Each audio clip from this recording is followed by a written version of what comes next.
नमस्कार, आप सभी का स्वागत है हमारे YouTube चैनल पर। और आज हम उस पुराने टॉपिक को, जो राजस्थान भूगोल के जो पिछला टॉपिक था वो हमारा बाकी रह गया था, और वो टॉपिक था वनस्पति। उसी टॉपिक को हम आगे बढ़ाएंगे और उसी की कड़ी में हम आज के अगले के जो सब टॉपिक्स हैं वो पढ़ेंगे, है ना। तो शुरू करते हैं। इससे पहले हम जलवायु, है ना, मानसून, सारी चीजें पढ़ चुके हैं, मृदा पढ़ चुके हैं, है ना, भौतिक विशेषताएं पढ़ चुके हैं। और अब हम क्या पढ़ रहे हैं? वनस्पति। जो पिछली क्लास में हमने जो देखा था वो था वनस्पति का वर्गीकरण। वनस्पति का वर्गीकरण, और ये वर्गीकरण हमने दो प्रकार से देखा था। एक था जलवायु के आधार पर वनस्पति का कैसा वर्गीकरण किया जाता है, और दूसरा वृक्ष के आधार पर, या उसको क्या बोल सकते हैं, वनस्पति के उगने, है ना, कौन कौन सी वनस्पति उग रही है उसके अनुसार हमने वनस्पति का वर्गीकरण किया था, वृक्षों के आधार पर। ठीक है, तो आज हम आगे देखेंगे। परिचय हो गया था, देख लिया था वनस्पति क्या है। जलवायु और वनस्पति के आधार पर हमने इसका वर्गीकरण देख लिया था। आज की क्लास में हम देखेंगे प्रशासनिक दृष्टि से जो राजस्थान में वन है उनका वर्गीकरण क्या है। उसके बाद राजस्थान में कौन कौन सी प्रमुख घासें पाई जाती हैं। उसके बाद एक टॉपिक और बचेगा, जो संभव हुआ तो शायद अगली क्लास में IFSR जो रिपोर्ट होती है, फॉरेस्ट सर्वे रिपोर्ट, उसके बारे में पढ़ेंगे। तो अभी हम देख लेते हैं, दो प्रकार की रिपोर्ट आती है। मैं पहले आपको एक बेसिक जानकारी दे दूं। दो प्रकार की रिपोर्ट आती है वृक्षों के संदर्भ में। दो प्रकार की रिपोर्ट आती है। एक आती है IFSR, है ना, इंडियन फॉरेस्ट सर्वे रिपोर्ट। यह आती है केंद्र सरकार द्वारा, केंद्र सरकार का जो वन विभाग है उसके द्वारा आती है, केंद्र सरकार के वन विभाग द्वारा। ठीक है, उसके साथ संस्था मिली होती है, वो हम आगे पढ़ेंगे। इसको जब टॉपिक शुरू करेंगे ना, इसको अगली क्लास में, तब हम इसके बारे में पढ़ेंगे। ये आती है पर 2 ईयर में, है ना, प्रति 2 वर्ष में, 2 वर्ष में एक बार, 2 वर्ष में एक बार। जैसे अभी पिछली रिपोर्ट आई थी, वो आई थी 2024 में, है ना, 2024 में आई थी, 2024 के दिसंबर में आई थी 2023 की रिपोर्ट। ठीक है, तो जो अगली रिपोर्ट आएगी वो 2026 के दिसंबर में आएगी, वो होगी 2025 की रिपोर्ट, है ना। इस प्रकार से ये रिपोर्ट आती है।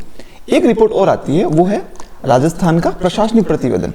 इसको बोलते हैं प्रशासनिक प्रतिवेदन। इसको निकालती है राज्य सरकार। इसको कौन निकालता है? राज्य सरकार। जो प्रशासनिक प्रतिवेदन होता है, इसके बारे में भी आप देखेंगे, इसकी कुछ डिटेल्स हैं, वो मैं पूरी PDF आपको खोल के बताऊंगा कि वो कैसा होता है। ये आती है प्रतिवर्ष। जो प्रशासनिक प्रतिवेदन है ये प्रतिवर्ष आता है। अभी हमारे पास जो लेटेस्ट जो है वो है 2024-25 का प्रशासनिक प्रतिवेदन है। उसमें ये कुछ आंकड़े दिए हुए हैं। तो अभी हम जो वर्गीकरण पढ़ेंगे प्रशासनिक दृष्टि से वनों का वर्गीकरण, वो हम प्रशासनिक प्रतिवेदन के आधार पर पढ़ने जा रहे हैं। और जो IFSR है उसके अकॉर्डिंग जो वर्गीकरण है वो हम अगली क्लास में देखेंगे। उसमें केंद्र का भी देखेंगे और उसमें राज्य का भी देखेंगे। ठीक है, तो हम शुरू करें प्रशासनिक दृष्टि के राजस्थान में वनों का वर्गीकरण। तो किसके आधार पर है? कौन सी रिपोर्ट कौन सी हुई? ये रिपोर्ट हो गई प्रशासनिक प्रतिवेदन by state government. State government कौन सी? राजस्थान। हम राजस्थान में, तो राजस्थान के स्टेट गवर्नमेंट के द्वारा प्रशासनिक प्रतिवेदन जो हर वर्ष दिया जाता है, उसके आधार पर हम कुछ आंकड़े देख लेते हैं कि उनमें वनों का वर्गीकरण कैसा किया गया है। तो जो राजस्थान है, राजस्थान में सबसे पहले 1953 में, 1953 में एक एक्ट आया था, वो था राजस्थान वन अधिनियम। राजस्थान वन अधिनियम। और इस राजस्थान वन अधिनियम के आधार पर राजस्थान में जो वनों की है 3 कैटेगरी बनाई गई थी। राजस्थान में वनों की कितनी कैटेगरी बनाई थी? 3। एक है आरक्षित,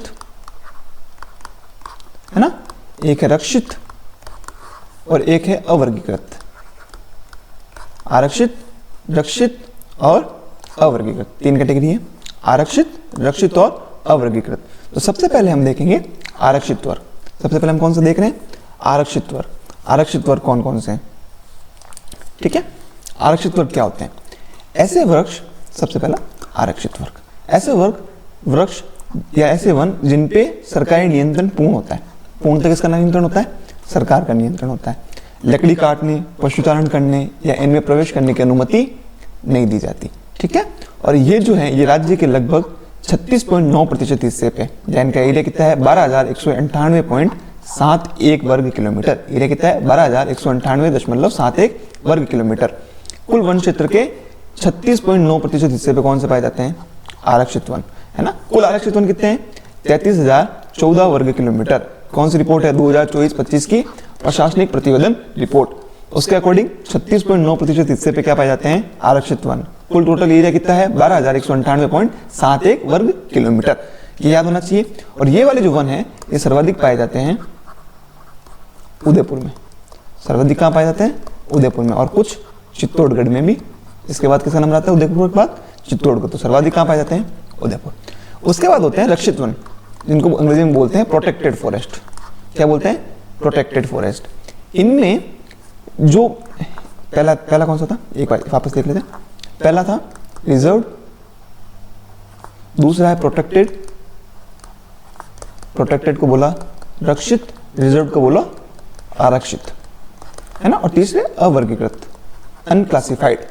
तो जो रिजर्व है ना, उसमें पूर्ण सरकारी नियंत्रण है। रिजर्व में क्या था? पूर्ण सरकारी नियंत्रण था। अब जो प्रोटेक्टेड होते हैं इसमें जो सरकारी नियंत्रण होता है वो सीमित होता है। सीमित मात्रा में क्या होता है? सरकारी नियंत्रण होता है। और इसी सीमित मात्रा में आपको लकड़ी काटने, पशुचारण करने की अनुमति दी जाती है। राजस्थान के लगभग 56.5% एरिया पे, है ना, 56.5% एरिया पे कुल एरिया कितना है इसका? 18,631.13 वर्ग किलोमीटर। इस एरिया पर ये पाए जाते हैं। और सर्वाधिक है ये पाए जाते हैं 12 जिले में। जो 12 डिस्ट्रिक्ट है वहां पर रक्षित वन सर्वाधिक पाए जाते हैं। उसके बाद आते हैं अवर्गीकृत वन। ये ऐसे वृक्ष होते हैं जहां पर लकड़ी काटना, पशुचारण करना, इन पे कोई पाबंदी नहीं होती। इन पे क्या होता है? कोई पाबंदी नहीं होती। और ये राज्य के लगभग 6.6% हिस्से एरिया बोले 2084.16 वर्ग किलोमीटर क्षेत्र में फैले हैं। और सर्वाधिक कहाँ फैले हैं? ये बीकानेर में। सर्वाधिक कहाँ है? बीकानेर में। तो ये आपको याद हुआ होगा, है ना। अब अगला जो टॉपिक आता है, अगला जो टॉपिक है वो है राजस्थान में पाई जाने वाली प्रमुख घासें। क्या टॉपिक है? राजस्थान में पाई जाने वाली घासें, है ना। राजस्थान में पाई जाने वाली प्रमुख घासें। इससे पहले हम एक रिपोर्ट देख लेते हैं।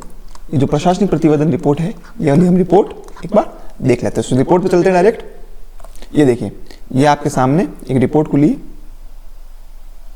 उस रिपोर्ट का नाम है प्रशासनिक वन विभाग। किसके द्वारा निकाली गई?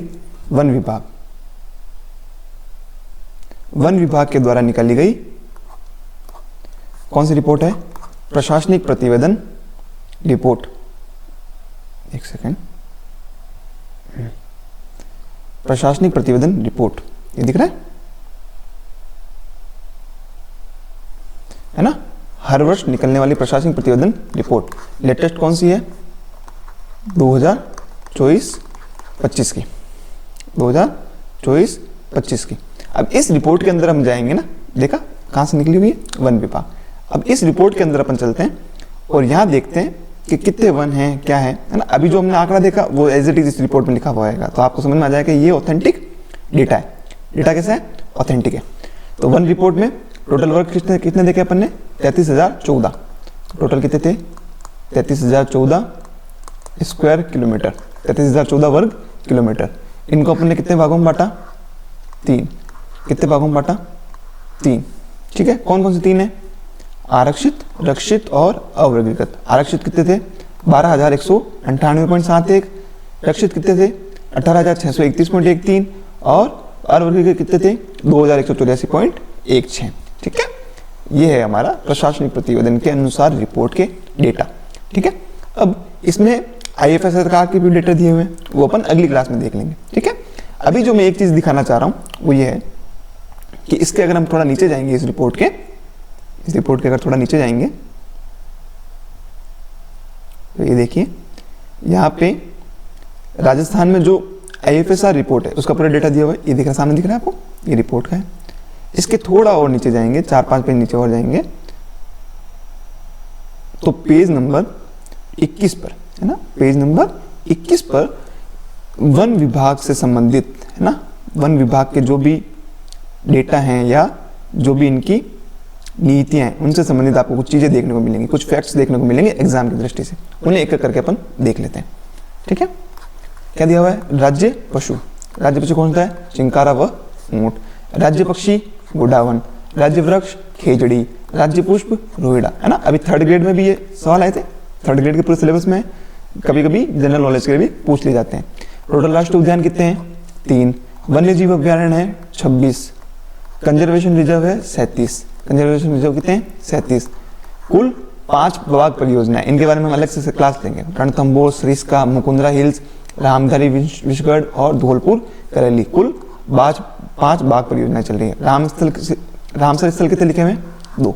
लेकिन अभी जो 2025 में नए रामसर स्थल जुड़े हैं वो जुड़े हैं 3। टोटल कितने जुड़े हैं?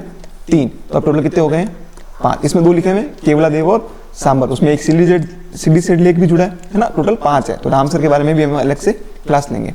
बस इसमें 2 फैक्ट और याद करने हैं कि जो कुल प्रादेशिक मंडल है वो कितने हैं। राजस्थान में कुल प्रादेशिक मंडल कितने हैं? 38। और वन्य जीव मंडल कितने हैं? 16। वन्य जीव मंडल कितने हैं? 16। तो ये फैक्ट कभी भी पूछा जा सकता है कि प्रादेशिक मंडल है 38 और राजस्थान में वन्य जीव मंडल है 16। तो ये आपको रिपोर्ट देख के याद आया होगा, समझ आ गया होगा, ठीक है। अब वापस चलते हैं हम। अब हमने रिपोर्ट देख ली। अब हमारा जो टॉपिक है, राजस्थान में पाई जाने वाली प्रमुख घासें, कौन कौन सी घास पाई जाती है, ठीक है। सबसे पहली है राजस्थान की सेवण घास। कौन सी घास? सेवण घास। सबसे लंबी घास है। सेवण क्या है? लंबी घास है, प्रोटीन युक्त घास है ना। पश्चिमी राजस्थान में पाई जाने वाली घास है जो प्रोटीन युक्त है, स्वादिष्ट और पौष्टिक होती है। सर्वाधिक कहाँ होती है? जैसलमेर में होती है। जब इस घास को सुखा लिया जाता है तो इसको बोलते हैं लिलोण। क्या बोलते हैं? लिलोण। आप सभी जानते होंगे इसी तरह के। इस घास में जो गोडाउन पक्षी है, इस घास में जो गोडाउन पक्षी है वो सर्वाधिक रहते हैं, तो इसको क्या बोलते हैं? गोडाउन की शरण स्थली, ठीक है। दूसरी आती है धामण घास। कौन सी आती है? धामण घास। जो दुधारू पशु होते हैं या जो मधुमेह रोग होता है ना, उसमें सबसे ज्यादा अगर किसी घास का यूज किया जाता है वो कौन सी होती है? धामण घास। ये भी पश्चिमी राजस्थान में पाई जाती है। उसके बाद है खस, है ना। ये एक सुगंधित प्रकार की घास होती है जो पूर्वी राजस्थान में भरतपुर, डींग, सवाई माधोपुर, टोंक और बरेली, करौली जिलों में पाई जाती है ना। इससे तेल बनता है, इत्र बनता है ना, ठीक है। इससे और भी कई सारी चीजें बनाई जाती है। उसके बाद है बुर घास। ये सबसे सुगंधित घास है। जैसे खस भी एक सुगंधित घास थी, बुर भी एक क्या है? सुगंधित घास है। सर्वाधिक कहाँ पाई जाती है? बीकानेर में। कहाँ पाई जाती है? बीकानेर में। डूंगरपुर में भी, कोलायत में और नोखा में भी ये घास पाई जाती है। उसके बाद है भरूट। कांटेदार घास है। भरूट कैसी होती है? कांटेदार घास होती है और खरपतवार के रूप में पाई जाती है। खरपतवार होता है, इस खरपतवार के रूप में पाई जाती है भरूट घास। उसके बाद है मोचिया घास। चूरू के थाल चापर में पाई जाती है। पौष्टिक घास है, जिसे जो वहाँ के काले हिरण है, काले हिरण कहाँ पाए जाते हैं? चूरू के ताल छापर में। उस ताल छापर में ये घास पाई जाती है। उस घास का नाम क्या है? मोचिया घास। उसके बाद है मोथा घास। इसको भी पक्षी खाते हैं आराम से। गना पक्षी विहार में सर्वाधिक पाई जाती है। गना पक्षी विहार कहाँ है? भरतपुर। गना पक्षी विहार कहाँ है? भरतपुर। उसके बाद है एचा घास। ये भी गना पक्षी विहार में पाई जाती है ना। और इस एचा घास का एक नुकसान है कि इसकी जो बनावट है ना, जो घास है वो उलझन वाली है। मतलब इसमें कोई भी अगर इंसान भी जाएगा, जैसे पक्षी जाते हैं ना, अगर इस घास में पक्षी जाते हैं तो वो उसमें फंस जाते हैं, उस घास में फंस जाते हैं, बाहर नहीं निकल पाते। इसलिए इस वाली घास में कई पक्षियों की उलझकर मौत हो जाती है। उसके बाद है गोकुर जाल। गोकुर घास ये पश्चिमी राजस्थान में पाई जाती है। इसे ऊँट खाते हैं। ऊँट कौन सी घास को खाते हैं? गोखरू। उसके बाद है डाब घास, है ना। घास ग्रहण में सूतक बचाने के लिए काम में ली जाती है ना। डबल आ गया, ली जाती है, ठीक है। सूर्य ग्रहण और चंद्र ग्रहण में सूतक से बचने के लिए, सूर्य ग्रहण और चंद्र ग्रहण में सूतक से बचने के लिए कौन सी घास यूज लेते हैं? डाब घास। उसके बाद है सुगनी घास। पश्चिमी राजस्थान में पाई जाती है। दवा निर्माण में उपयोगी है। जो मेडिसिन फील्ड है, मेडिकल फील्ड है, उस मेडिकल फील्ड में सर्वाधिक यूज होने वाली घास है सुगनी घास। उसके बाद है कांग्रेस घास। ये भी एक खरपतवार है। ये भी एक कैसी घास है? खरपतवार वाली घास है, ठीक है। तो इसके साथ ही क्या खत्म होता है? घास। आपको कुछ घास के नाम याद होने चाहिए, अगर उसका कोई यूज है तो यूज और उसका एरिया, ठीक है। इसी के साथ हमारी आज की क्लास खत्म होती है। हमने घास के बारे में पढ़ लिया। प्रशासनिक प्रतिवेदन जो रिपोर्ट है, जो राजस्थान में आती है, प्रशासनिक प्रतिवेदन आता है, उसके बारे में हमने पढ़ लिया। और अब हमारी जो अगली क्लास होगी वो होगी IFSR रिपोर्ट, जो मैंने सबसे पहले बताया। उसमें भी राजस्थान के संदर्भ में इस रिपोर्ट के बारे में हम लोग पढ़ेंगे, ठीक है। मिलते हैं अगली क्लास में, तब तक के लिए धन्यवाद।